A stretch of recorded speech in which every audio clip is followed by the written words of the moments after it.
Isang nakabibinging katahimikan ang bumabalot sa buong examination hall. Tanging ang marahang pag-ikot ng mga bentilador sa kisame at ang kaluskos ng mga ballpen sa papel ang maririnig.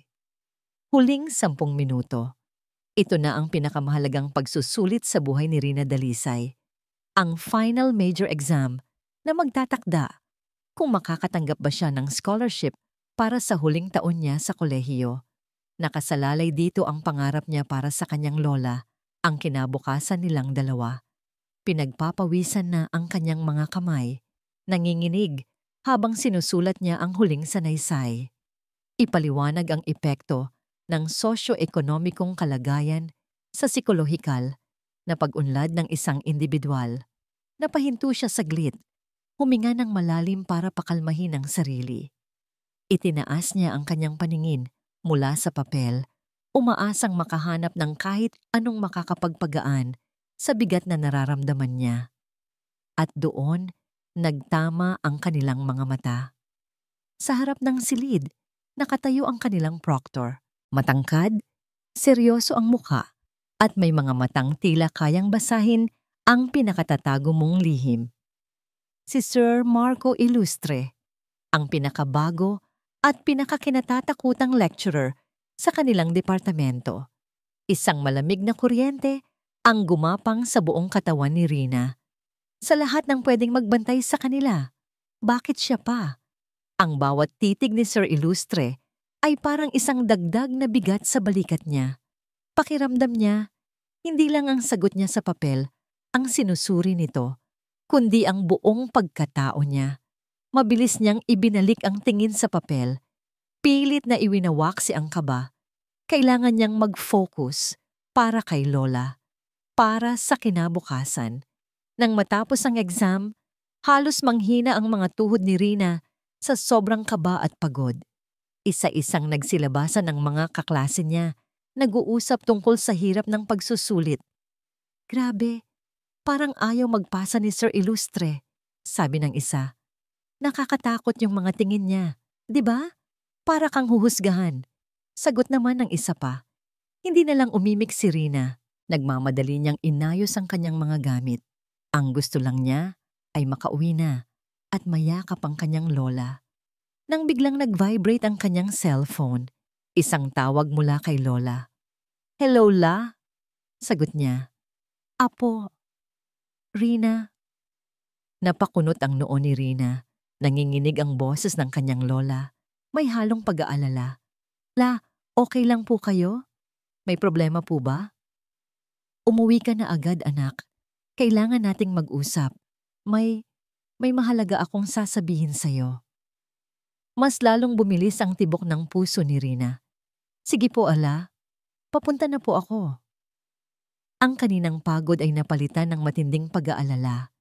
Kumaripas siya ng takbo palabas ng unibersidad, hindi na pinansin ang mga kaibigan na tumatawag sa kanya. Pagdating niya sa kanilang maliit ngunit malinis na bahay sa Quezon, isang kakaibang bigat ang sumalubong sa kanya. Nakaupo ang kanyang lola sa kanilang lumang silyang yantok, nakatulala sa bintana. La? Tawag ni Rina. Dahan-dahang lumingon ang matanda. Namumugto ang kanyang mga mata. Sa tabi niya, sa ibabaw ng maliit na lamesa, ay may isang maliit at lumang baul na gawa sa kahoy. Halika, apo. Umupo ka. Mahinang sabi nito. Umupo si Rina sa tabi niya.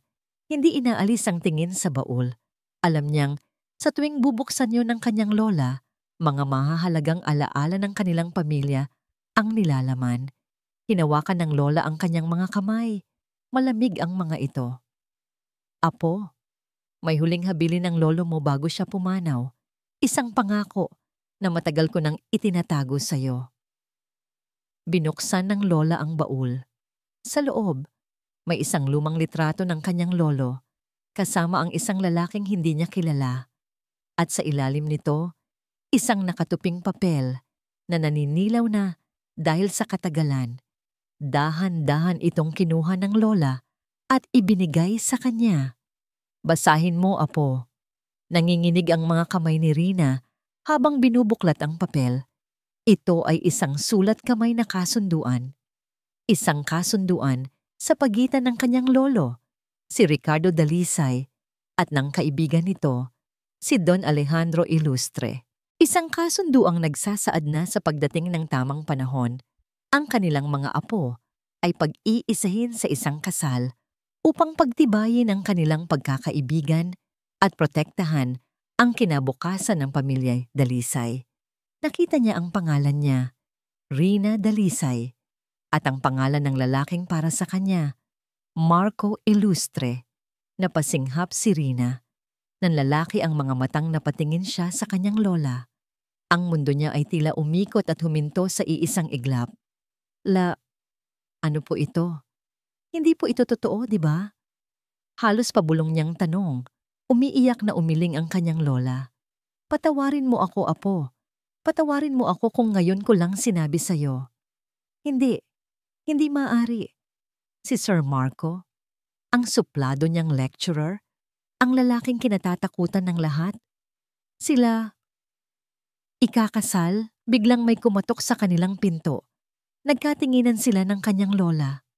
Sino naman ang bibisita sa ganitong oras? Nang buksan ng lola ang pinto, tila naniga si Rina sa kanyang kinauupuan. Nakatayo doon si Marco Ilustre. Hindi niya suot ang kanyang pangprofesor na damit. Nakasuot lang siya ng simpleng itim na t-shirt at maong, pero ang aura niya ay ganoon pa rin, malamig at hindi mabasa. Ang mga mata ni Marco ay dumiretso kay Rina. Walang bakas ng pagkagulat, tila alam na niya ang lahat. Pumasok siya sa loob. Ang kanyang presensya ay tila pinuno ang kanilang maliit na sala. Totoo ang lahat ng iyan, sabi niya. Ang boses ay direkta at walang emosyon. Tinutukoy niya ang papel na hawak pa rin ni Rina. Isa itong pangako sa pagitan ng ating mga lolo at kailangan nating itong tuparin. Napailing si Rina, nangingilid na ang mga luha. Pero paano Hindi ko po kayo kilala. Hindi siya pinansin ni Marco. Tumingin ito sa gawin niya at nagpatuloy. Ayon sa kasunduan, kailangan na nating magsama sa iisang bahay. Simula ngayon. 1 oras ang lumipas.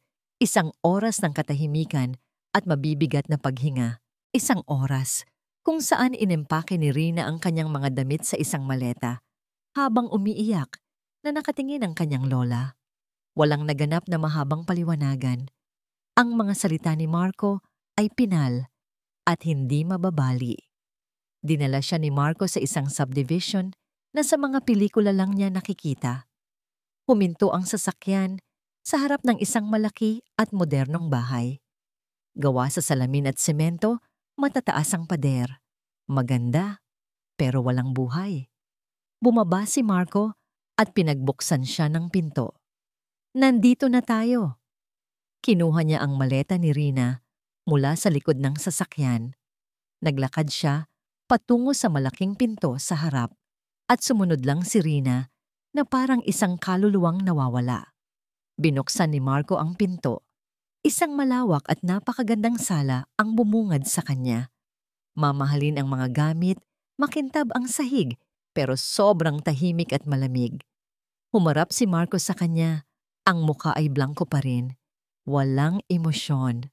Welcome to your new home, Rina. Mula sa pananaw ni Marco, kitang-kita niya ang pagkalito at takot sa mga mata ni Rina. Ang bawat sulok ng bahay na para sa kanya ay pamilyar. Para dito ay isang banyagang mundo. Isang kulungan. Naramdaman niya ang isang bahagyang kirot sa kanyang dibdib. Isang pakiramdam na matagal na niyang ibinaon. Guilt. Hindi ito ang dapat mangyari. Hindi ganito ang pinangarap niya para sa dalaga. Tumalikod siya para itago ang anumang emosyon na maaring makita sa kanyang mukha. Halika, ituturo ko sa iyo ang magiging kwarto mo. Walang imik na sumunod si Rina habang paakyat sila sa hagdanan na gawa sa dark wood. Ang bawat tapak nila ay umalingaw-ngaw sa nakabibinging katahimikan ng bahay. Huminto siya sa harap ng isang puting pinto, sa tapat mismo ng isa pang pinto sa kabilang dulo ng hallway. Ito ang kwarto mo. Binuksan niya ang pinto, inilawan ang silid. Maluwag ito, may sariling queen-sized bed, isang study table, at isang malaking bintanang salamin na may tanawin ng hardin sa likod. Kumpleto sa gamit. Maganda. Pero parang isang hotel room, walang personal na gamit, walang bakas ng pagkatao. Ibinaba niya ang maleta ni Rina sa sahig. Sa kabila ang kwarto ko, sabi niya. Itinuturo ang pinto sa tapat. May sarili kang banyo.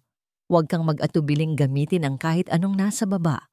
Ang kusina, ang sala. Pero ang opisina ko at ang kwarto ko, sana maintindihan mo, ay pribado. Ang bawat salita ay isang ladrilyong inilalatag niya sa pagitan nilang dalawa. Isang pader. Nakita niyang tumangulang si Rina. Nakayuko.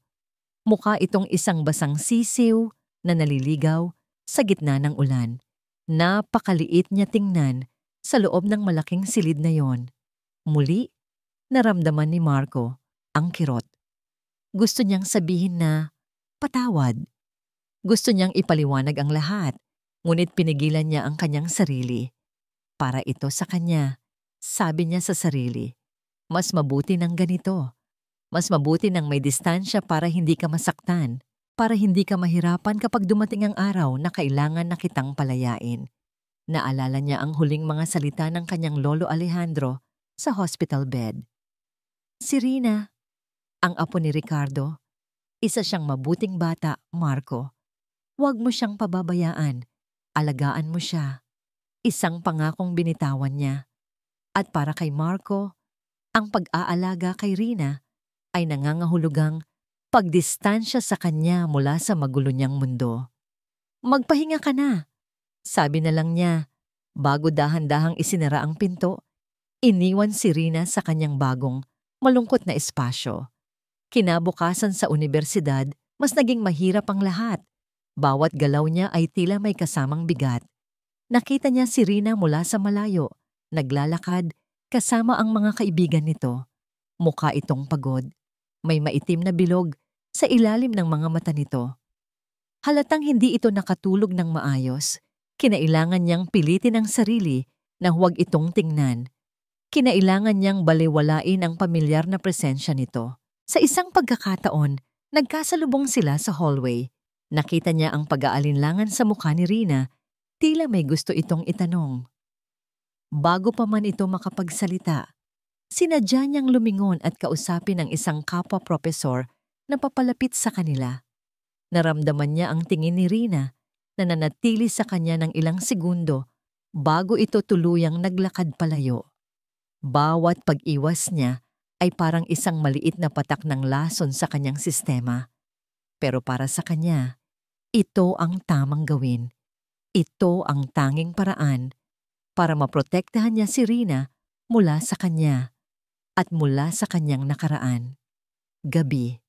Umuwi si Marco sa isang tahimik na bahay. Nadatnan niya si Rina sa kusina. Tahimik na kumakain ng hapunan. Hindi man lang ito lumingon nang pumasok siya. Dumiretso siya sa kanyang opisina at isinara ang pinto. Naupo siya sa kanyang silya at napapikit. Hinilot ang kanyang sentido. Ang bigat ng responsibilidad ay tila unti-unting dumudurog sa kanya. Biglang nag-vibrate ang kanyang cellphone na nasa ibabaw ng mesa. Kinuha niya ito. Isang mensahe mula sa isang numerong hindi nakasave sa kanyang contacts. Binuksan niya ito. Narinig ko na, bumalik ka na. At may kasama ka raw? Agad na nanigas ang panga ni Marco. Ang kaninang pagod sa kanyang mukha ay napalitan ng isang madilim na anino. Isang anino ng galit at pag-aalala. Kilala niya kung kanino galing ang mensaheng ito. Isang pangalan ang pumasok sa isip niya. Isang pangalan na kasama sa nakaraang gusto na niyang kalimutan. Jessa, ang unibersidad na dati ay kanlungan ni Rina, ay naging isang malaking entablado ng kanyang mga pangamba. Bawat pasilyo ay tila humahaba at bawat pares ng matang nakakasalubong niya ay tila mapanghusga. Ang buhay niya ay naging isang laro ng pag-iwas. Pag-iwas sa mga kaklaseng nagbubulungan at higit sa lahat, pag-iwas kay Sir Marco Ilustre. Ang dating simpleng paglalakad papunta sa kantin ay naging isang kalkuladong misyon. Naghahanap siya ng pinakaliblib na mesa sa sulok kung saan walang gaanong makakapansin sa kanya. Doon, mabilis niyang kinakain ang kanyang pananghalian. Ang libro ay laging bukas para magkunwaring nagbabasa. Isang araw, habang sinusubukan niyang isubo ang kanyang pagkain, isang grupo ng mga babae mula sa kabilang department ang naupo sa katabing mesa.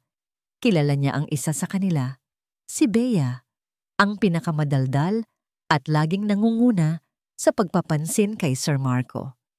OMG girls! Nakita niyo ba si Sir Illustre kanina? Ang gwapo niya talaga sa suot niyang polo? Tili ni Bea. Sapat na ang lakas para marinig sa buong paligid. True, pero napansin niyo ba? Parang laging bad mood lately. Sabi naman ng isa. Baka naman may nanggugulo sa kanya, sagot ni Bea. At dito na nagsimulang bumilis ang tibok ng puso ni Rina. Alam mo na, may mga babae kasing feeling close. Akala mo kung sinong simple, pero malakas pala ang dating sa mga Professor Diskarte. Nagtawanan ng grupo. Hindi binanggit ang pangalan ni Rina, pero bawat salita ay parang isang palasong tumama sa kanyang dibdib. Naramdaman niya ang pag-init ng kanyang mga pisngi. Ang kaninang masarap na adobo ay tila naging abo sa kanyang panlasa. Pakiramdam niya, lahat ng tao sa kantin ay sa kanya nakatingin. Lahat ay nakikinig.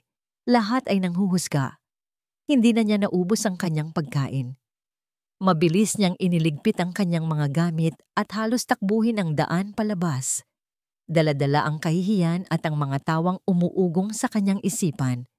Kinahapunan, habang naglalakad siya sa isang mataong hallway, pasa ng mabibigat na libro, isang estudyanteng nagmamadali ang aksidenteng bumangga sa kanya. Nawalan siya ng balanse. Ang mga libro ay sabay-sabay na nagkalat sa sahig. Ay, sorry miss, sabi ng estudyante bago nagmamadaling umalis. Napabuntong hininga na lang si Rina. Umupo siya sa sahig upang damputin isa-isa ang kanyang mga gamit. Isa na namang nakakahiyang sandali sa araw niya. Habang abala siya sa pagpulot, isang pares ng pamilyar na sapatos na gawa sa mamahaling katad ang huminto sa mismong tapat niya. Dahan-dahan niyang itinaas ang kanyang tingin. Si Marco, nakatayo ito roon, nakatingin sa kanya mula sa itaas. Blanko ang ekspresyon ng kanyang mukha, hindi mabasa kung ano ang iniisip. Sa isang saglit, umasa si Rina. Isang maliit na bahagi ng puso niya ang umasang tutulungan siya nito. Na kahit isang libro lang ay dadamputin nito para sa kanya. Pero wala. Tinitigan lang siya nito ng mga 2 segundo. Pagkatapos, walang salitang lumihis ito ng daan at nagpatuloy sa paglakad na parang hindi siya nakita, na parang isa lang siyang abala sa daan. Sa pagkakataong yon, mas matindi ang naramdaman niyang sakit kaysa sa kahihiyan. Naramdaman niya ang mga bulungan ng ibang estudyante sa paligid, ang awa sa kanilang mga tingin. Nang makolekta na niya ang lahat ng libro, mabilis siyang tumakbo papunta sa pinakamalapit na bakanteng bench sa hardin ng eskwelahan. Doon, sa ilalim ng isang malaking puno ng akasya, hinayaan niyang tumulo ang mga luhang kanina pa niya pinipigilan. Miss? Isang malambing na boses ang pumutol sa kanyang pag-iyak. Nag-angat siya ng tingin. Isang babae ang nakatayo sa harap niya. Maganda ito, matangkad, at mukhang sofistikada sa suot nitong dress at high heels. Ang bawat kilos nito ay may halong kumpiyansa. Ngumiti ito sa kanya. Isang nangiting tila perpekto, pero may kakaibang lamig sa likod nito. Okay ka lang ba? Tanong ng babae. Nakita ko ang nangyari kanina. Ang bastos naman ng estudyanteng bumangga sa'yo. Mabilis na pinunasan ni Rina ang kanyang mga luha. Okay lang po ako. Salamat po. Umupo ang babae sa tabi niya. Isang mamahaling pabango ang humalimuyak sa hangin.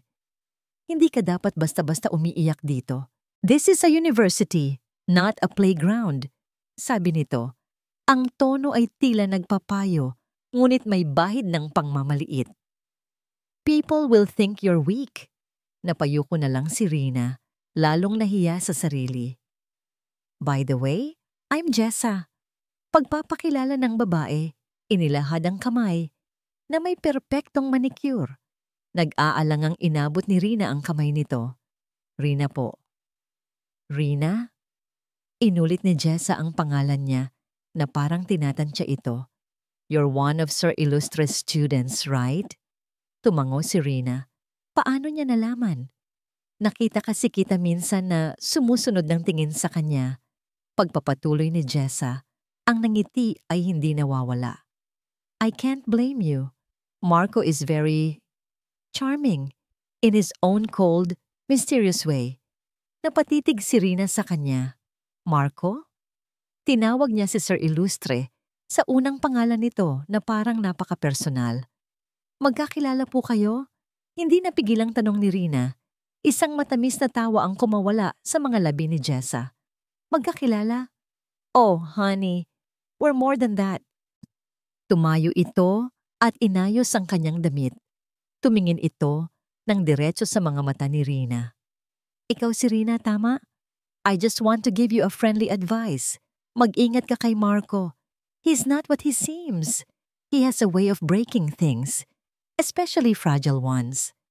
Pagkatapos sabihin iyon, tumalikod na si Jessa at nagsimulang maglakad palayo. Ang bawat hakbang ay puno ng layunin at kumpiyansa.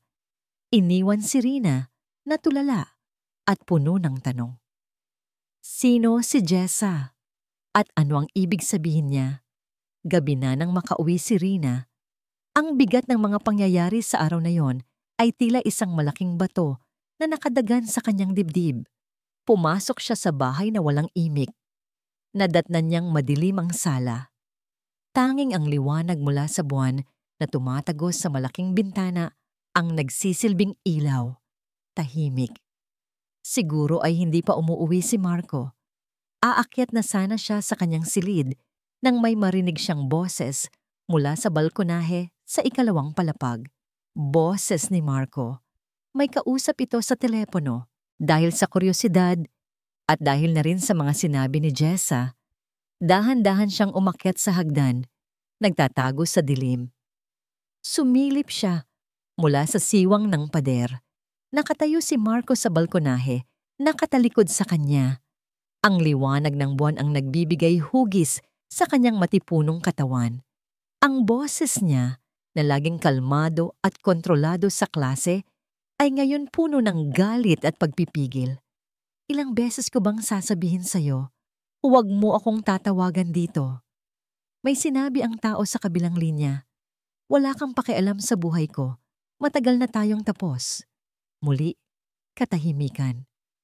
Jessa, tigilan mo na to. Narinig ni Rina ang pagtaas ng boses ni Marco, isang bagay na hindi pa niya kailanman narinig.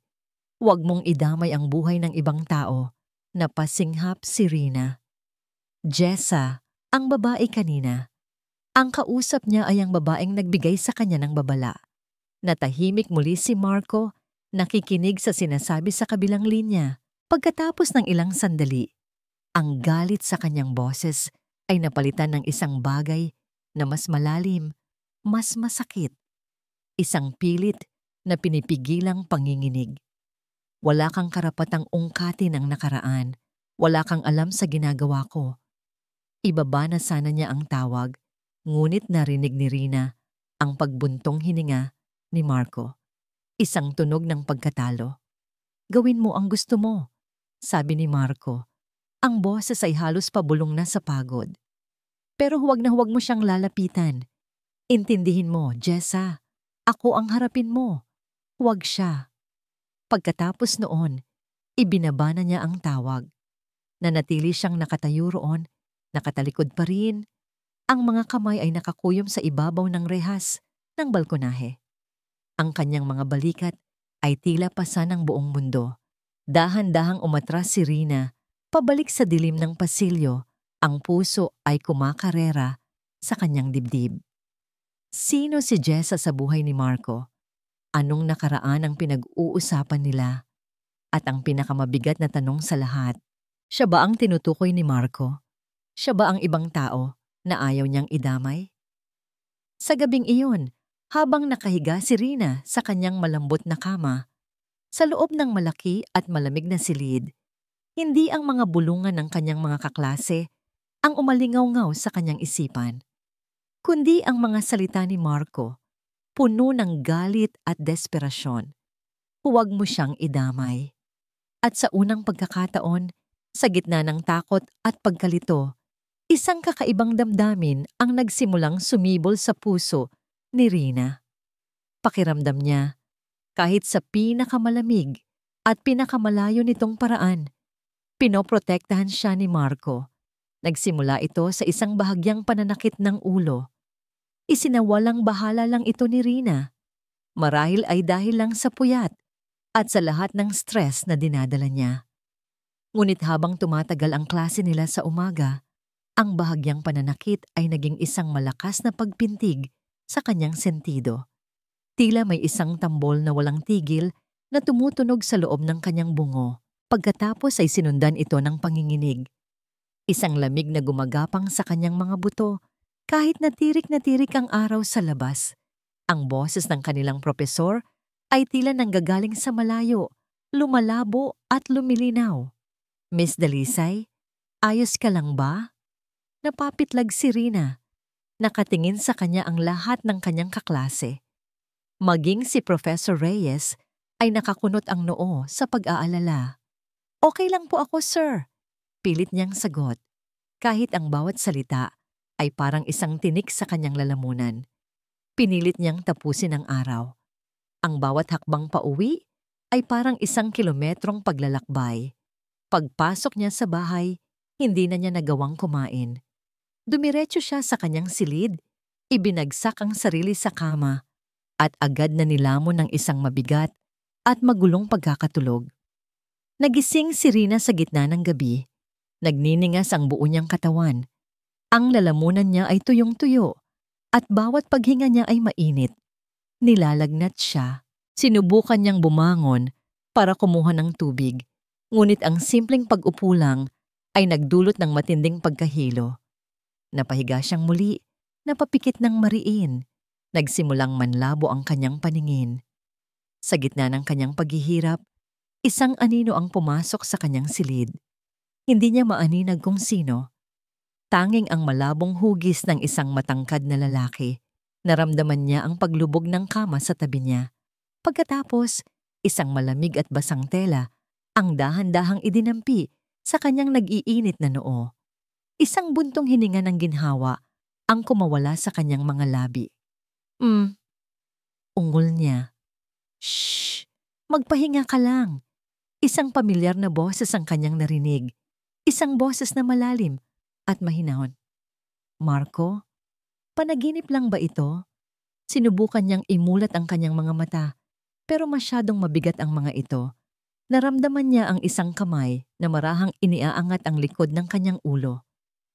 Kailangan mong uminom ng gamot, sabi ng boses. Isang baso ng tubig ang idinikit sa kanyang mga labi. Sa tulong nito, nagawa niyang lunukin ang maliit na tableta. Pagkatapos noon, ang lahat ay naging isang mahabang panaginip. Mga pira-pirasong alaala. Ang paulit-ulit na pagpapalit ng basang bimpo sa kanyang noo. Ang tunog ng kutsara at mangkok. Ang marahang pag-aayos ng kumot sa kanyang katawan. Sa isang pagkakataon, nagising siya dahil sa matinding pag-ubo. Agad na may umalalay sa kanya, hinahagod ang kanyang likod hanggang sa kumalma siya. Sa kalagitnaan ng pag-ubo, nasilayan niya ang mukha ni Marco sa dilim. Ang mga mata nito, na laging seryoso at malamig, ay ngayon puno ng isang emosyong hindi pa niya nakikita dati. Pag-aalala. Kinabukasan, nagising si Rina na tila mas magaan na ang kanyang pakiramdam. Ang lagnat ay bahagyang nawala na at ang pananakit ng ulo ay humupa na rin. Dahan-dahan siyang bumangon. Doon niya napansin ang mga bagay sa paligid niya. Sa bedside table, may isang baso ng tubig at gamot na nakaayos. Sa paanan ng kama, may isang palanggana ng maligamgam na tubig at isang bimpo. At sa maliit na mesa sa tabi ng bintana, may isang mangkok ng mainit na lugaw. Umaaso pa ito. Sa tabi ng mangkok, May isang maliit na piraso ng papel. Kinuha niya ito. Huwag pumasok. Magpahinga ka. Walang pangalan, pero alam na alam niya kung kanino galing. Isang ngiti ang unti-unting sumilay sa kanyang mga labi. Isang tunay na ngiti sa unang pagkakataon sa loob ng maraming araw. Kinain niya ang lugaw. Simpleng-simple lang ang pagkakaluto, pero para sa kanya, ito na ang pinakamasarap na pagkaing natikman niya. Maghapon siyang nagkulong sa kwarto.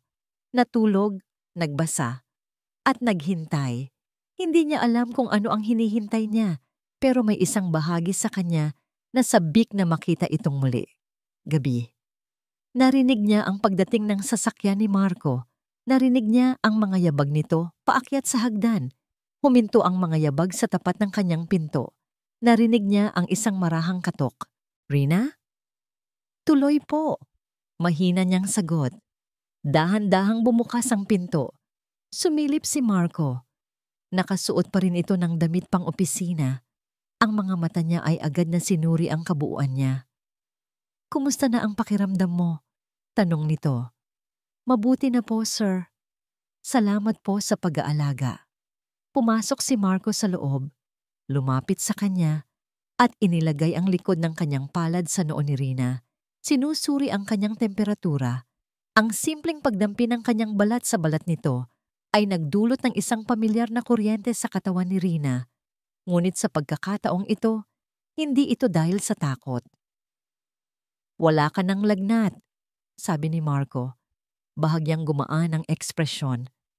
"Pero kailangan mo pa ring inumin ang gamot mo." May inilabas siyang isang supot ng gamot mula sa kanyang bulsa at ipinatong ito sa bedside table. "Salamat po ulit," nauutal na sabi ni Rina. Hindi siya sanay sa ganitong Marco. Ang Marco na nag-aalala. Ang Marco na maalaga. Nagtagpo ang kanilang mga mata sa isang saglit. Sa ilalim ng malamyos na ilaw ng lampara sa silid, nakita ni Rina ang pagod sa mga mata nito. Nakita niya ang mga pader na karaniwan nitong itinatayo ay tila bahagyang gumuho. Si Marco ang unang umiwas ng tingin. Tila nahiya o nailang sa sandaling iyon. "Maghahanda lang ako ng hapunan," sabi nito. Ang boses ay bumalik na sa dati nitong formal na tono. Tumalikod ito at nagsimulang maglakad palabas ng silid.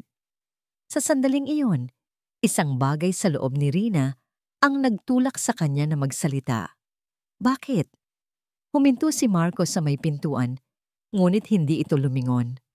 "Anong bakit? Bakit niyo po ito ginagawa?" tanong ni Rina.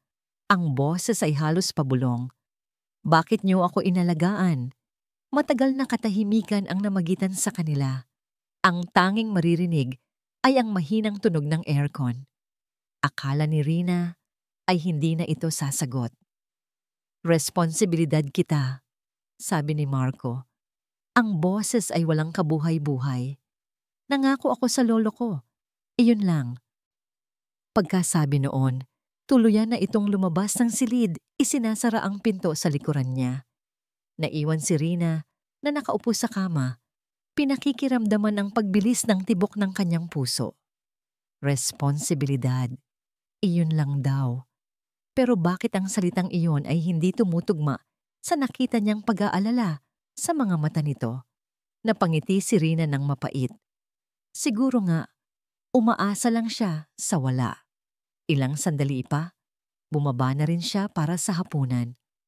Nadatnan niya si Marco na naghahain ng pagkain sa mesa.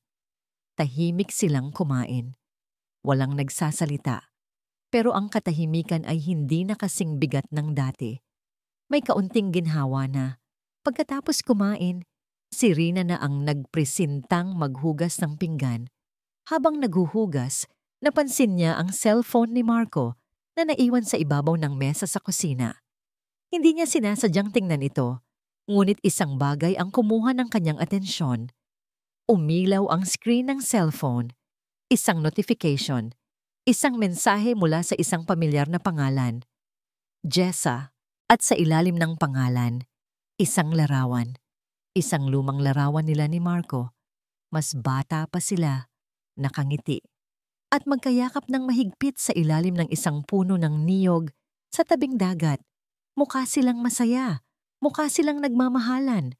Kasama ng larawan, may isang maikling mensahe. Naalala mo pa ba to, mahal? Ang litrato, ang salitang mahal. Para kay Marco, ang mga ito ay hindi lang basta mensahe. Ang mga ito ay mga multo.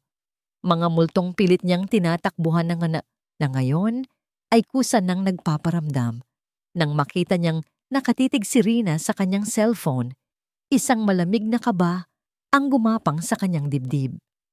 Mabilis niyang kinuha ang telepono mula sa mesa. Hindi tinitingnan ang reaksyon sa mukha ng dalaga. Tapusin mo na yan. Umakyat ka na at magpahinga. Sabi niya. Ang boses ay mas malamig pa kaysa dati. Isang desperadong pagtatangka na muling itayo ang mga pader na unti-unti nang gumuho. Tumalikod siya at mabilis na umakyat sa kanyang opisina. Iniwan si Rina sa kusina na puno ng mga bagong katanungan at isang hindi maipaliwanag na kirot. Isinara ni Marco ang pinto ng kanyang opisina. Sumandal siya rito, napapikit ng mariin. Ang larawan. Bakit kailangan pa nitong ipadala iyon? Hindi niya napigilan ang sarili. Tinitigan niya ang screen. Ang ngiti sa kanyang mukha sa litrato ay isang bagay na halos hindi na niya makilala.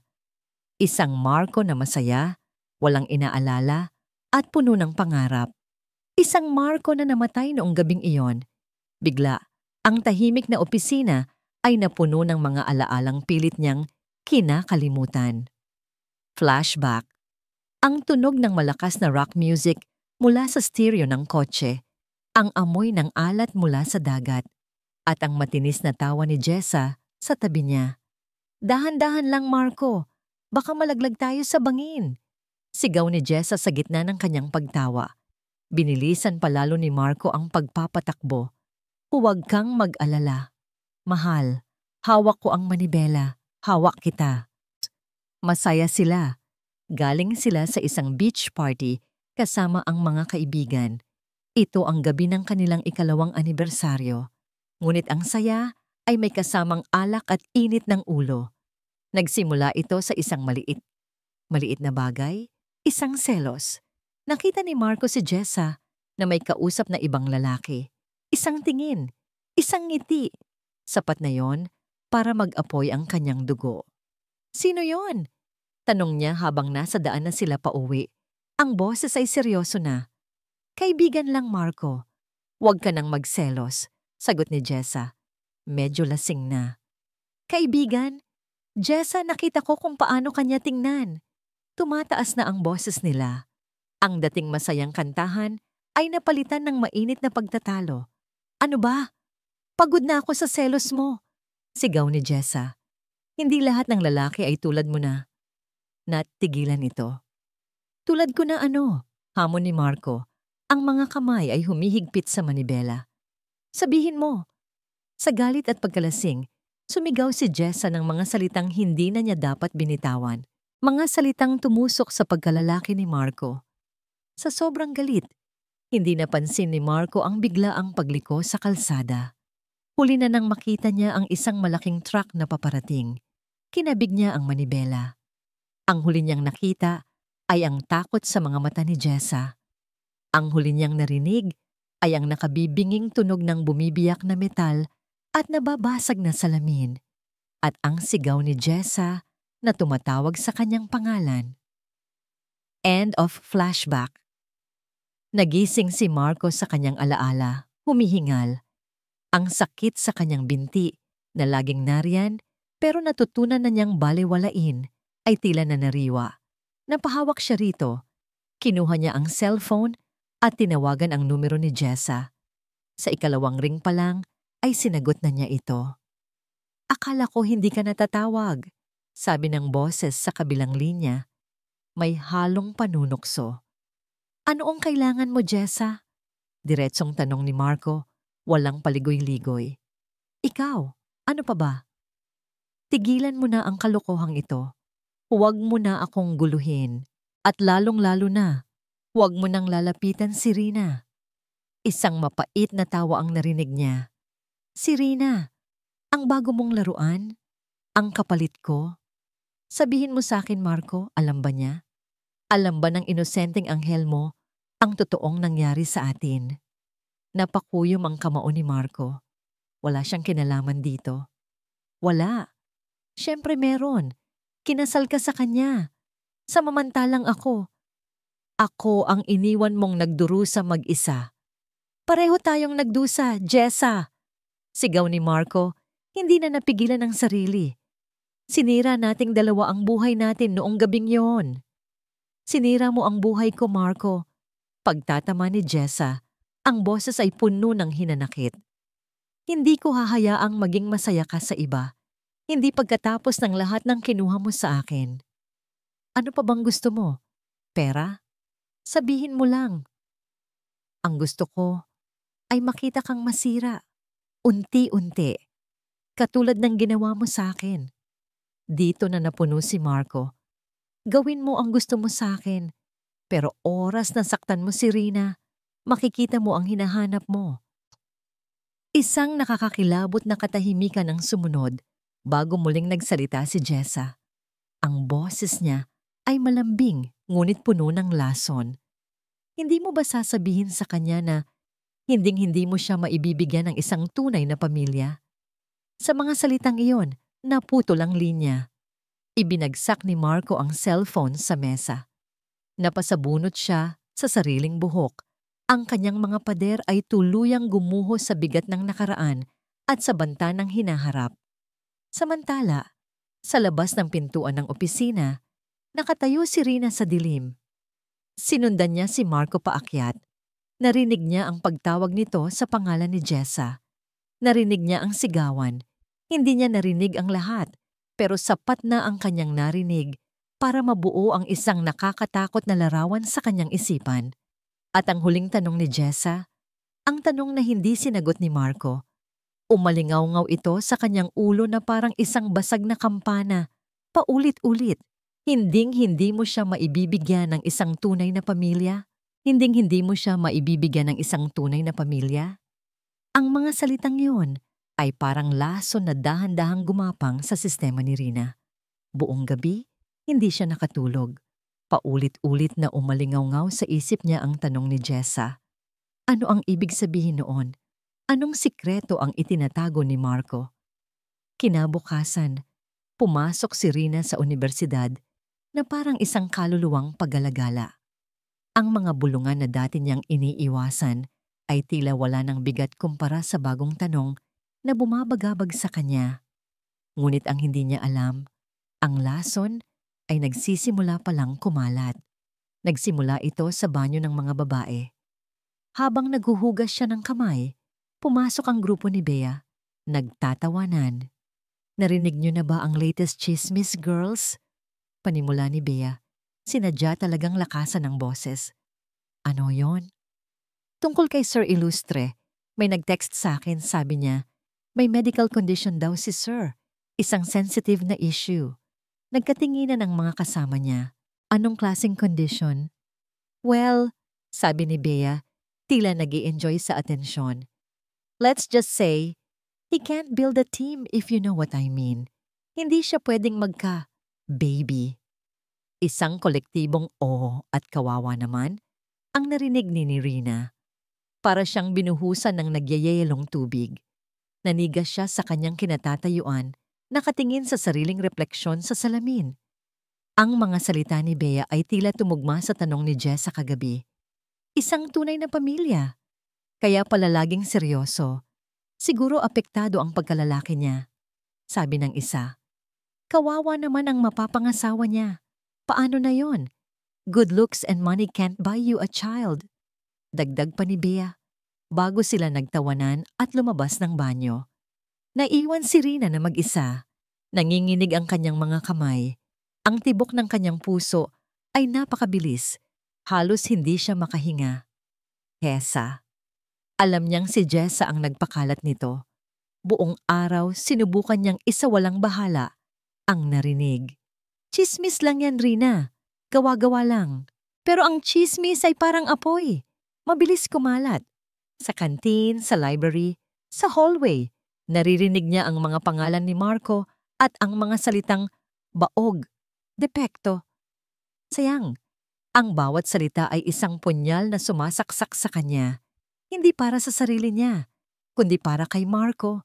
Paano nila nagagawang pag-usapan ng isang tao ng ganoon? Ngunit sa likod ng awa, may isang mas malakas na damdamin. Ang pagdududa. Paano kung totoo? Ang lahat ng kilos ni Marco, ang pagdistansya, ang mga pader na itinatayo niya, ang laging pag-iwas, biglang nagkaroon ng ibang kahulugan. Ginagawa ba niya yon hindi para protektahan si Rina, kundi dahil sa kahihiyan? Ang kasal ba nila ay isang malaking kasinungalingan para pagtakpan ng isang mas malaking sikreto? Pakiramdam niya ay isa siyang tau-tauhan sa isang palabas na hindi niya maintindihan. Isang palamuti, isang panakipbutas. Hindi na niya natiis. Kailangan niyang malaman ang totoo. Gabi. Pag-uwi ni Marco, sinalubong siya ni Rina sa sala. Nakatayo ito roon. Ang mga kamao ay nakakuyom sa gilid. Ang mga mata niya, na dati ay puno ng hiya at takot, ay ngayon nagnininga sa desperasyon at sakit. Naramdaman agad ni Marco ang tensyon sa hangin. May problema ba? Tanong niya. Maingat. Hindi sumagot si Rina. Tinitigan lang siya nito. Tinitigan na parang ngayon lang siya nakita. Rina? Totoo ba? Ang tanong ay simple, ngunit puno ng bigat. Napakunot ang noo ni Marco. Ang alin? Lahat, sabi ni Rina. At sa wakas, isang butil ng luha ang pumatak mula sa kanyang mga mata. Lahat ng sinasabi nila, sa buong eskwelahan, tungkol sa'yo. Agad na nagbago ang ekspresyon ni Marco. Ang pag-aalala ay napalitan ng isang bagay na mas madilim, isang anino ng pagkagulat at pagkatalo. Alam na niya kung ano ang tinutukoy nito. Jessa. Ginawa niya. Rina, makinig ka. Sagutin mo lang ako, Marco. Pagputol ni Rina, ang boses ay basag na. Isang tanong, isang sagot. Totoo ba ang lahat ng sinasabi nila? Nakatingin lang si Marco sa kanya. Sa isip niya, nag-uunahan ang mga salita. Gusto niyang magpaliwanag. Tungkol sa aksidente, tungkol kay Jessa, tungkol sa pangako. Ngunit nang makita niya ang sakit sa mga mata ni Rina, ang pagdududa, ang pagkalito, bumalik ang kanyang fatal flaw. Ang paniniwala na ang pagprotekta ay nangangahulugang pag-ako ng lahat ng sakit. Kung aaminin niya, marahil ay kamumuhian siya ni Rina. At kung kamumuhian siya nito, mas magiging madali para dito na iwan siya. Mas magiging madali para dito na lumaya. Ito na ang paraan para palayain ka, Rina. Kaya, sa halip na magpaliwanag, sa halip na lumaban, sumuko siya. Nanatili siyang tahimik, hinahayaan ang kanyang katahimikan na maging isang malakas na pag-amin. Ang bawat segundong lumilipas na hindi siya nagsasalita ay isang kumpirmasyon sa pinakamasakit na takot ni Rina. Nakita ni Rina ang pagbabago sa mga mata ni Marco, ang pag-iwas, ang pagsuko. At sa sandaling iyon, alam na niya ang sagot. Napahagulhol siya, hindi dahil sa awa para kay Marco, kundi dahil sa sakit ng kataksilan. Bakit? Bakit hindi mo sinabi sa akin? Ginawa mo akong tanga, Marco. Pinagmukha mo akong isang malaking tanga. Walang salitang lumabas sa bibig ni Marco. Hinayaan lang niya itong ibuhos ang lahat ng sakit. Ang tanging nagawa niya ay maglakad papalapit dito. Ang bawat hakbang ay mabigat. At sa gitna ng paghikbi ni Rina, isang salita lang ang kanyang binitawan. Isang salitang umamin sa lahat ng kasalanan. Kahit hindi ito ang totoong dahilan. Patawad. Mula sa pananaw ni Marco, ang bawat hikbi ni Rina ay isang suntok sa kanyang dibdib. Ang salitang patawad na binitawan niya ay hindi sapat. Walang salitang sapat para punan ang lamat na nilikha ng kanyang pananahimik. Nakita niya kung paano gumuho ang mundo nito sa harap niya. Ang tiwalang kahit kailan ay hindi naman talaga buo, ay ngayon tuluyan ng naging abo. At alam niya sa kaibuturan ng kanyang puso na siya ang may kasalanan. Hindi niya kasalanan ang nangyari sa nakaraan, ngunit kasalanan niya ang panloloko sa kasalukuyan. Pinapasok niya si Rina sa isang buhay na hindi nito pinili para lang tuparin ang isang pangako habang itinatago ang pinakamadilim na bahagi ng kanyang pagkatao. Pinoprotektahan kita. Iyon ang paulit-ulit niyang sinasabi sa sarili. Pero ngayon, habang tinitingnan niya ang wasak na anyo ni Rina, naunawaan niya. Hindi niya ito pinoprotektahan. Ikinukulong niya ito. Tumakbo si Rina paakyat sa kanyang silid, malakas na isinara ang pinto. Ang kalabog na yon ay umalingaw-ngaw sa buong bahay. Isang pinal na hatol sa kanilang pagsasama. Naiwan si Marco na nakatayo mag-isa sa gitna ng sala. Ang bahay na dati ay tahimik lang, ngayon ay puno na ng bigat ng kalungkutan at kabiguan. Pumunta siya sa kanyang opisina. Hindi niya binuksan ang ilaw. Naupo siya sa dilim, ang tanging liwanag ay mula sa buwan sa labas ng bintana. Binuksan niya ang isang drawer sa kanyang mesa. Kinuha niya ang isang lumang picture frame, litrato ng kanyang lolo Alejandro. Nakangiti habang karga-karga siya noong bata pa siya. Bigla po yata ako, lolo. Bulong niya sa hangin. Ang boses ay basag. Hindi ko siya naprotektahan. Ako pa yata ang mas nakasakit sa kanya. Ang pangako, ang responsibilidad. Lahat ng iyon ay tila mga kadenang gumagapos, hindi lang sa kanya, kundi pati na rin kay Rina. Isang desisyon ang nabuo sa kanyang isipan. Isang desisyon na matagal na niyang pinag-iisipan. Ngunit ngayon lang, nagkaroon ng lakas ng loob na isagawa.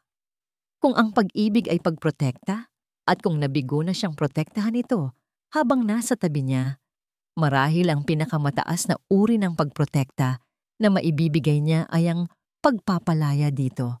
Kinuha niya ang kanyang cellphone, nanginginig ang kanyang mga daliri habang hinahanap ang numero ng abogado ng kanilang pamilya. Attorney Romero, sabi niya nang sagutin ang tawag. Marco Ilustre ito. Kailangan ko ng tulong mo. Magdamag siyang gising habang si Rina ay nagluluksa sa kanyang silid. Si Marco naman ay nasa ibaba. Tahimik na inaayos ang katapusan ng kanilang kwento. Nakipag-usap siya sa abogado, nagbasa ng mga dokumento, at sa huli, pumirma sa isang papel na magpapawalang bisa sa lahat. Isang annulment petition, isang kasulatan para sa pagpapawalang bisa ng kanilang kasal. Kinaumagahan, hindi pumasok si Rina, hindi rin pumasok si Marco. Nanatili sila sa kani-kanilang mga silid, dalawang estranghero na pinaglayo ng isang pader at ng isang katotohanang hindi masabi. Hapon na nang lumabas si Marco sa kanyang opisina. Dala niya ang isang brown envelope. Kumatok siya sa pinto ni Rina. Walang sumagot. Kumatok siyang muli. Rina? Narinig niya ang isang mahinang kaluskos, ngunit nanatiling sarado ang pinto. Alam kong nandyan ka, sabi niya. Ang boses ay pagod at walang emosyon. Hindi na ako papasok. Iiwan ko lang ito sa labas ng pinto mo, para sa'yo. Inilapag niya ang envelope sa sahig. Tumayo siya roon ng ilang sandali, tila naghihintay. Umaasa. Ngunit walang nangyari. Napabuntong hininga siya. Tumalikod siya at nagsimulang maglakad palayo. Ilang minuto ang lumipas. Dahan-dahang bumukas ang pinto ng silid ni Rina. Sumilip siya sa labas. Nakita niya ang envelope. Nanginginig ang mga kamay na dinampot niya ito at dinala sa loob. Umupo siya sa sahig. Isinandal ang likod sa pinto. Binuksan niya ang envelope. Sa loob, naroon ang isang dokumento. Isang petisyon. Ang pangalan niya at ang pangalan ni Marco ay nakasulat sa itaas. At sa ibaba, sa espasyo para sa lagda ng petitioner, nakapirma na si Marco. Sa ilalim ng dokumento, may isang maliit na piraso ng papel na may sulat kamay. Pirmahan mo ito, Rina. Ipa-file ko agad. Pagkatapos nito, tapos na ang lahat. Malaya ka na. Patawad sa lahat. Nabitawan ni Rina ang mga papel, ang mga luha na akala niya ay naubos na kagabi ay muling bumuhos, mas malakas, mas masakit. Hindi ito awa sa sarili. Hindi ito galit. Isang pakiramdam ng ganap na kawalan. Malaya ka na. Ngunit bakit ang kalayaan ay may pakiramdam ng isang mabigat na kadena sa kanyang puso? Bakit ang paglaya ay mas masakit pa kaysa sa pagkakakulong? Nang gabing iyon, sa unang pagkakataon, naunawaan ni Rina, hindi siya galit dahil sa kasinungalingan. Nasasaktan siya dahil sa kabila ng lahat, isang maliit na bahagi ng puso niya ay nagsimula ng umasa, nagsimula ng mahulog para sa lalaking nag-alaga sa kanya noong may sakit siya. Ang lalaking sumisigaw sa telepono para protektahan siya. At ngayon, ang lalaking iyon ay sumusuko na, pinapakawalan na siya nito. Sa labas, isang malakas na bagyo ang biglang dumating. Ang hangin ay humahagupit sa mga bintana. At ang ulan ay bumubuhos na tila ba nakikidalamhati sa bagyong nagaganap sa loob ng puso ni Rina. Ang bawat kulog ay kasabay ng pagyanig ng kanyang dibdib. Nakatulala lang si Rina sa sahig, yakap-yakap ang kanyang mga tuhod. Ang annulment petition ay nasa tabi niya, isang puting multo sa dilim ng kanyang silid. Malaya ka na. Ang mga salitang yun ni Marco ay paulit-ulit na tumatatak sa kanyang isipan. Pero anong gagawin niya sa kalayaan kung ang kapalit nito ay ang pag-alis sa tabi ng taong, sa kabila ng lahat, ay nagparamdam sa kanya ng seguridad? Isang desisyon ang nabuo sa kanyang isip. Aalis siya. Susundin niya ang gusto ni Marco. Tutal, ano pa nga bang halaga niya? Isa lang siyang responsibilidad na ngayon ay pinapakawalan na. Nagsimula siyang mag-impake. Hindi niya binuksan ang ilaw. Hinayaan niyang ang liwanag mula sa mga kidlat sa labas ang magsilbing tanglaw. Dahan-dahan niyang inilagay ang kanyang mga damit sa maleta. Ang bawat piraso ay may kasamang luhang pumapatak. Habang kinukuha niya ang kanyang mga gamit mula sa ilalim ng kama, nahawakan niya ang isang bagay na matigas at pamilyar. Ang maliit na baul na gawa sa kahoy. Ang baul ng kanyang lola. Dinala niya ito sa ibabaw ng kama. Binuksan niya. Naroon ang litrato ng kanyang lolo Ricardo at ni Don Alejandro. Naroon din ang kasunduan na naging simula ng lahat ng ito. Kukunin na sana niya ang mga ito para ilagay sa kanyang bag nang may mapansin siyang kakaiba. Ang sapi na pelos sa ilalim ng baul ay tila nakaangat sa isang sulok. Dahil sa kuryosidad, hinila niya ito. Sa ilalim ng sapin, may isang nakatagong kompartimento. At sa loob, may isa pang liham. Napakunot ang noo ni Rina. Ang sobre ay lumana at ang nakasulat sa labas ay, "Para sa pamilya ilustre." Ito ay isang liham na hindi pa niya nakikita. Isang liham na tila hindi na ibigay. Nanginginig ang mga kamay na binuksan niya ito. Ang sulat kamay ay sa kanyang lolo. "Mahal kong Alejandro, kung nababasa mo ito, marahil ay nasa kabilang buhay na ako. Ngunit bago ako mamaalam, may isang bagay na bumabagabag sa aking isipan. Isang katotohanang kailangan mong malaman bago mo husgahan ang aking huling kahilingan. Alam ko ang tungkol sa nangyari sa iyong apo, si Marco. Ang tungkol sa aksidente. Ang tungkol sa sinapit niya. Nakarating sa akin ang balita mula sa isang malayong kamag-anak na nagtatrabaho sa ospital kung saan siya dinala. Alam kong hindi na siya magkakaroon ng kakayahang magkaanak." Napasinghap si Rina. Nanlalaki ang mga matang ipinagpatuloy niya ang pagbabasa. Maaring isipin mo na ako ay isang makasariling matanda, na ipinipilit ko ang isang kasal na magdudulot lamang ng pasakit sa iyong apo, at lalo na sa aking apo, si Rina. Ngunit pakinggan mo sana ako, aking kaibigan. Nakita ko ang iyong apo. Minsan, sinadya ko siyang tingnan mula sa malayo. Nakita ko ang isang binatang pilit na bumabangon mula sa isang trahedya. Isang binatang pinipiling maging mabuti sa kabila ng sakit. Nakita ko sa kanyang mga mata ang bigat ng mundo. Ngunit nakita ko rin ang isang pusong puno ng kabutihan at lakas. Ang aking Rina. Siya ay isang mabuting bata, pero siya ay mahina.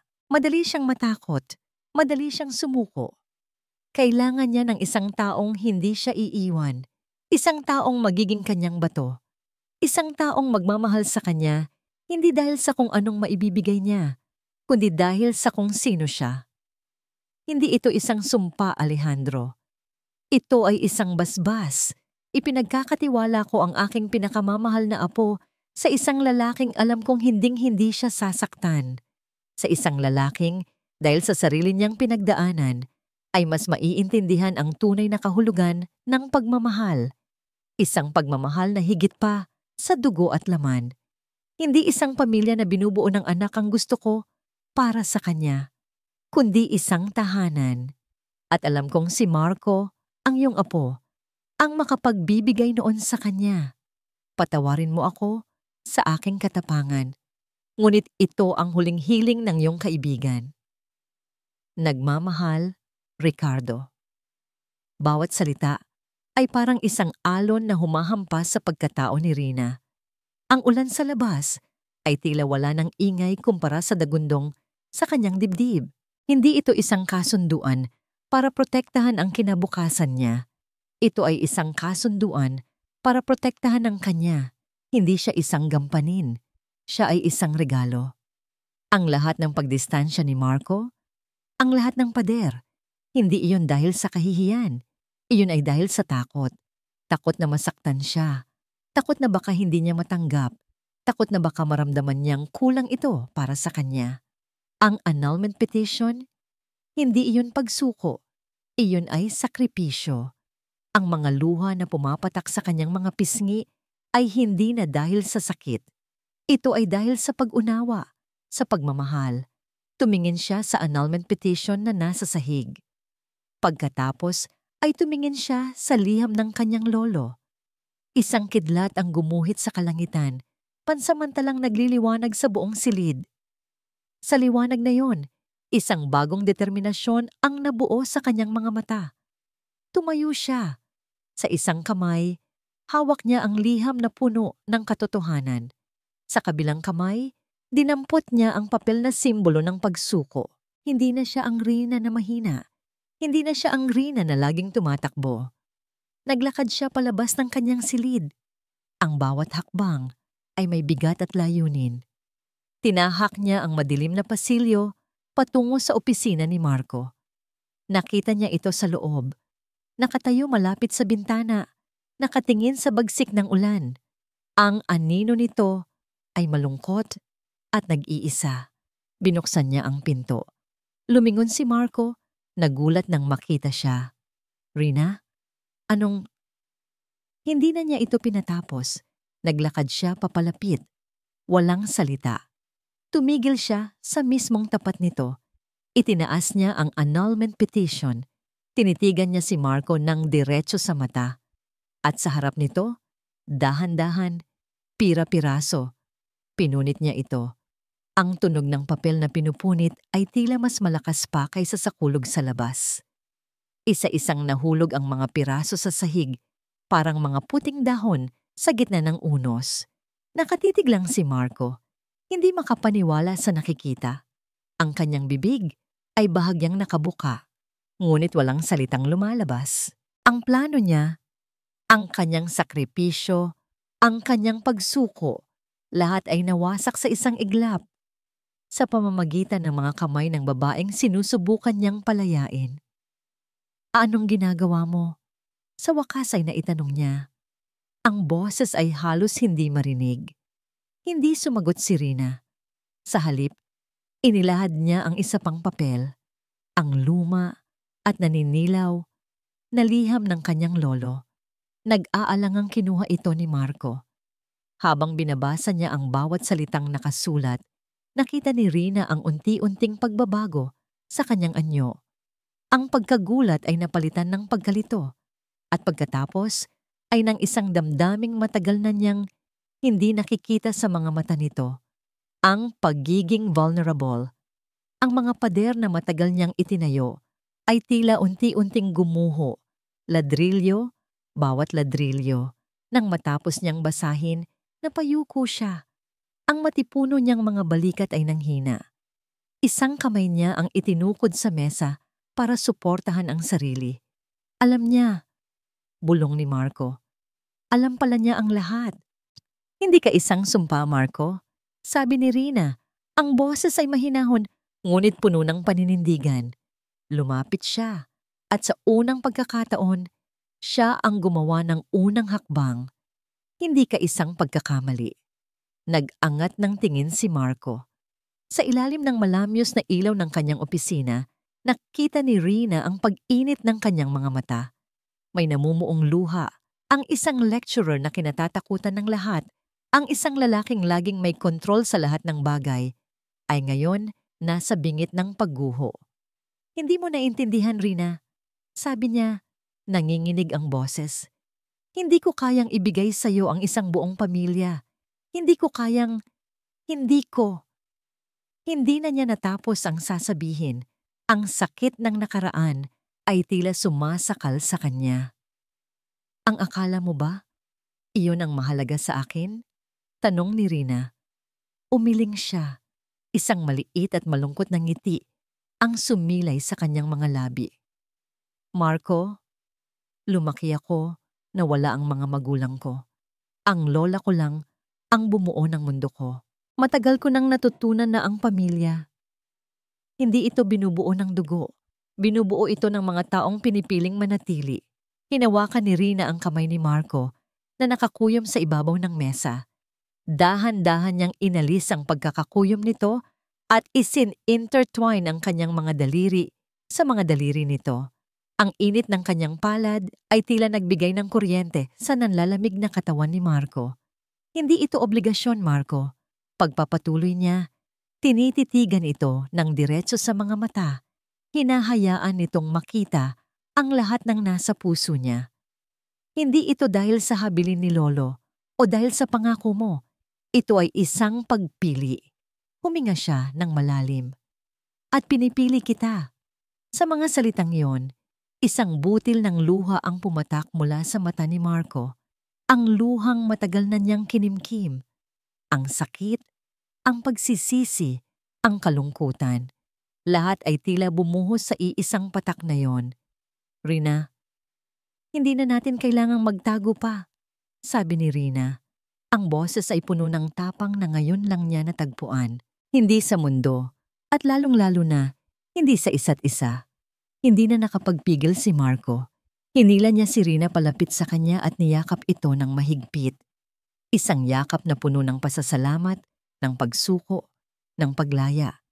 Isinubsob niya ang kanyang mukha sa balikat ni Rina at doon, sa gitna ng unos sa labas at sa katahimikan ng kanyang opisina, hinayaan niyang bumagsak ang lahat ng kanyang depensa. Niyakap din siya ni Rina pabalik, hinahagod ang kanyang likod, ibinibigay ang lahat ng lakas at ginhawa na kaya niyang ibigay. Naramdaman niya ang panginginig ng katawan nito, ang bigat ng mga taon ng pag-iisa, at pasanin na sa wakas ay pinapakawalan.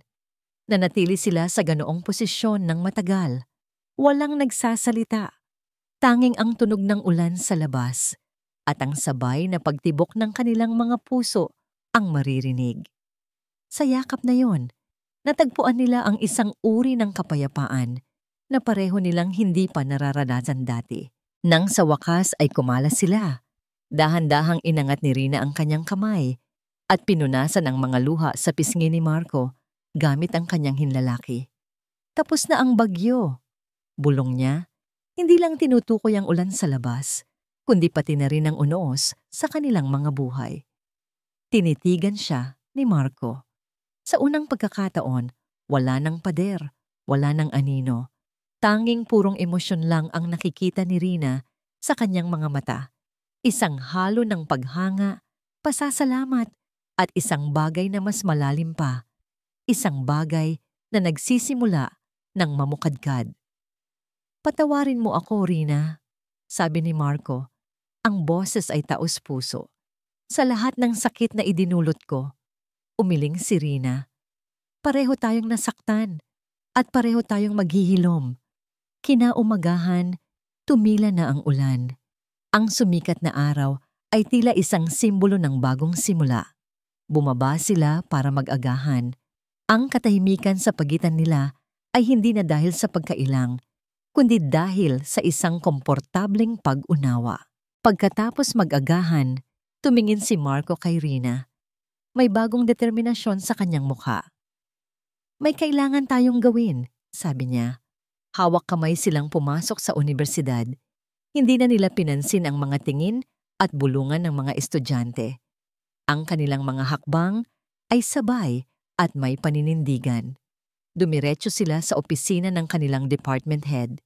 Sa loob, naroon si Dean Reyes at sa isang silya sa harap ng mesa nito, nakaupo si Jessa. Tila nagrereklamo tungkol sa isang bagay. Napahinto si Jessa nang makita silang dalawa, lalo na nang makita ang magkahawak nilang mga kamay. Ang pagkagulat sa kanyang muka ay agad na napalitan ng galit. Hindi siya pinansin ni Marco. Tumingin siya ng diretso kay Dean Reyes.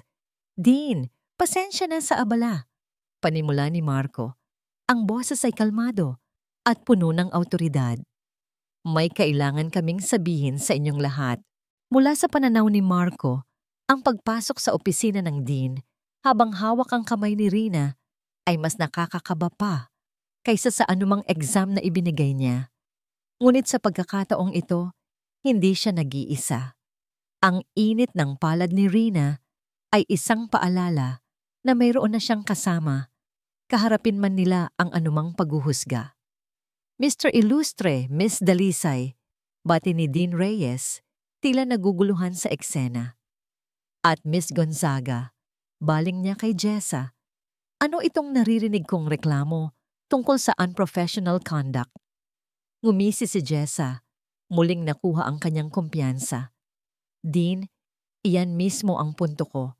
Itong si Mr. Illustre ay ginagamit ang kanyang posisyon para Jessa, tama na, putol ni Marco. Ang boses ay kalmado, ngunit may bigat na hindi matitinag. Hindi niya tiningnan si Jessa. Ang kanyang mga mata ay nanatili kay Dean Reyes. Dean, humihingi ako ng paumanhin kung ang mga personal naming issue ay umabot na sa loob ng universidad. Pagpapatuloy ni Marco, walang unprofessional conduct na nagaganap. Hinigpitan niya ang hawak sa kamay ni Rina. Dahil si Rina Dalisay ay asawa ko. Isang nakabibinging katahimikan ang bumalot sa silid. Si Dean Reyes ay napanganga, hindi makapaniwala. Si Jessa naman ay tila binuhusan ng malamig na tubig, ang kulay sa kanyang muka ay biglang nawala. Aasawa? Ulit ng Dean. Kinasal kami bago pa man ako magsimulang magturo dito, paliwanag ni Marco. Pinanatiling simple at direkta ang mga salita. It was a private matter, kaya minabuti naming ilihim muna para maiwasan ang anumang gulo. Ngunit malinaw na hindi iyon naging sapat. Tumingin siya kay Jessa sa unang pagkakataon. Walang galit sa kanyang mga mata. Tanging isang uri ng pinal na pagtatapos. Ang anumang issue sa pagitan namin ni Miss Gonzaga ay bahagi ng nakaraan na wala nang kinalaman sa kasalukuyan at lalong wala itong kinalaman sa asawa ko. Sinubukan ni Jessa na magsalita. Pero, ang kondisyon niya, may karapatan ang mga tao na malaman. Ang anumang personal na bagay tungkol sa akin, lalo na ang aking kalusugan ay pribado at walang sinuman ang may karapatang pag-usapan ito. Mariing sabi ni Marco. At ang pagpapakalat ng malisyosong chismis ay isang seryosong bagay, Dean. Sa mga salitang iyon, naintindihan na ni Dean Reyes ang buong sitwasyon. Tumingin siya ng masama kay Jessa. Miss Gonzaga, I think you've said enough. We'll talk about this later. Nawalan ng lahat ng lakas si Jessa. Ang kanyang sandata, ang sikreto ni Marco, ay naging wala ng bisa. Sa harap ng pagkakaisa ni Marco at Rina, mukha siyang talunan. Mukha siyang kaawa-awa. Hindi na siya tiningnan pa ni Rina. Sa halip tumingin siya kay Marco, isang maliit na ngiti ang nasa kanyang mga labi. Isang ngiti ng paghanga. Kung wala na pong iba, Dean, aalis na po kami, sabi ni Marco. Tumangulang ang Dean, tila pinoproseso pa rin ang lahat. Sige, congratulations, I guess. Sabay silang lumabas ng opisina, iniwan si Jessa sa kanyang pagkatalo. Habang naglalakad sila sa hallway, ang mga bulungan ay nandoon pa rin, ngunit wala na itong epekto. Magkahawak kamay sila. Iyon lang ang mahalaga. Hindi na sila pumasok sa kanilang mga klase. Sa halip, nagmaneho si Marco papunta sa isang lugar na pamilyar kay Rina, ang sementeryo kung saan nakalibing ang kanyang lolo. Tahimik silang naglakad papunta sa puntod. Nilinis ni Rina ang mga tuyong dahon sa ibabaw nito, habang si Marco naman ay nag-alay ng mga puting bulaklak na binili nila kanina. Umupo sila sa damuhan sa harap ng lapida. Salamat po, Lolo, bulong ni Rina. Salamat po sa regalo ninyo. Tumingin siya kay Marco. Lumuhod si Marco sa harap ng puntod. Hinawakan niya ang malamig na marmol. Salamat po, sabi niya. Ang boses ay puno ng respeto. At patawad po kung natagalan bago ko naintindihan ang lahat. Tumingin siya sa pangalan ni Ricardo Dalisay na nakaukit doon. Pangako po, aalagaan ko siya. Hinding-hindi ko na po siya sasaktan. Tumayo siya at umupo sa tabi ni Rina. Isinandal ni Rina ang kanyang ulo sa balikat ni Marco at inakbayan naman siya nito. Magkaharap sila sa papalubog na araw sa isang tahimik na lugar sa pagitan ng nakaraan at ng hinaharap. Ang hangin ay sariwa, tila hinugasan ng ulan kagabi. Ang lahat ng gulo, lahat ng sakit, lahat ng takot ay tila unti-unti nang naglalaho. Iniiwan lamang ang isang pakiramdam ng kapayapaan. Nagsisimula pa lang ang kanilang paghihilom, ngunit sa unang pagkakataon, alam nilang gagawin nila iyon ng magkasama. Ilang buwan ang lumipas. Ang buhay sa unibersidad ay bumalik sa normal, ngunit may isang bagay na nagbago. Si Sir Illustre ay ngumingiti na minsan, at si Rina Dalisay ay hindi na laging nakayuko. Isang gabi, habang kumakain sila ng hapunan sa kanilang bahay, isang bahay na hindi na malamig, kundi puno na ng init ng tawanan at kwentuhan. Napanood nila sa balita ang isang segment. Tungkol ito sa isang sanggol na lalaki. Inabandona sa labas ng isang simbahan. Kasalukuyan itong nasa pangangalaga ng DSWD. Ang mga mata ng sanggol sa TV ay malaki at bilog. Tila naghahanap. Nagkatinginan sina Rina at Marco, walang nagsalita. Ngunit sa katahimikan na yon, isang ideya ang sabay na nabuo. Isang ideyang magbabago sa kanilang buhay magpakailanman. Isang taon ang lumipas. Ang bahay na dating malamig at tahimik ay puno na ngayon ng mga bagay na hindi kailanman inakala ni Marco na magiging bahagi ng kanyang buhay. Isang maliit na high chair sa tabi ng hapagkainan, mga laruang kotseng nakakalat sa sahig ng sala at ang matamis na amoy ng baby powder na nanunuot sa hangin. Ang katahimikan ay napalitan na ng mga tunog. Ang maliliit na yabag na tumatakbo sa pasilyo, ang matinis na tawa ng isang bata, at ang paulit-ulit na pagtawag ng mama at papa. Ang proseso ng pag-aampon ay hindi naging madali. Mahaba ito, puno ng mga papeles, mga interview, at mga sandali ng pag-aalinlangan. Ngunit sa bawat hakbang, magkasama sina Rina at Marco. Ang kanilang pagsasama na sinubok ng mga kasinungalingan at takot ay naging mas matatag dahil sa iisang pangarap. Ang pangarap na magkaroon ng isang tahanan. Ang sanggol mula sa balita na pinangalanan nilang Benjo ay naging sentro ng kanilang mundo. Isang hapon, sa opisina kung saan minsan ay pinunit ni Rina ang isang annulment petition, abala si Marco sa pag-check ng mga test papers. Biglang bumukas ang pinto. Papa! Isang maliit na batang lalaki na may malalaking bilog na mata ang tumakbo papasok. May hawak na isang drawing. Sa likod niya ay si Rina, nakangiti. "Benjo, dahan-dahan," sabi ni Rina. "Nagtatrabaho si Papa." Yumuko si Marco at binuhat ang anak. "Ano yan, champ?" Ipinakita ni Benjo ang kanyang drawing, 3 stick figures na magkakahawak kamay sa ilalim ng isang malaking araw. "Ikaw," turo niya sa isang figure. "Si Mama," turo sa isa pa. "Benjo," turo niya sa pinakamaliit na figure sa gitna. Isang ngiti ang gumuhit sa labi ni Marco. Isang ngiting umaabot hanggang sa kanyang mga mata. "Ang ganda naman ng gawa mo, anak." Inilagay niya si Benjo sa kanyang kandungan at hinalikan ito sa noo. Tumingin siya kay Rina na nakasandal sa hamba ng pinto. Pinapanood sila.